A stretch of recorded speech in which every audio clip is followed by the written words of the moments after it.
Praise the lord. ఎలా ఉన్నారు? అందరు బాగున్నారా? మీలో కొంతమంది గుండెలు పగిలేలా ఏడుస్తున్నారు కదా. నిజమే కదండి. నా భవిష్యత్తుని నా చేతులారాని నేను పాడు చేసుకున్నాను, చదువుని పాడు చేసుకున్నాను, స్నేహితుల మాట విని మరి నా చదువంతా పాడైపోయింది. మరి నా తల్లిదండ్రుల మాట వినలేదు, వాళ్ళని బాధ పెట్టాను. ఇంకా నాకు భవిష్యత్తు ఉందా? ఇంకా నాకు జీవితం ఉందా? నేను పోగొట్టుకున్న నా జీవితం మళ్ళీ తిరిగి రాదు కదా.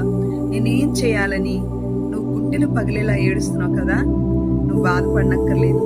నువ్వు పోగొట్టుకున్న జీవితాన్ని నువ్వు తిరిగి లేకపోవచ్చు కానీ నీకు కొత్త భవిష్యత్తుని ఇచ్చేవాడు ఒకరున్నారు. ఆయనే యేసుక్రీస్తు.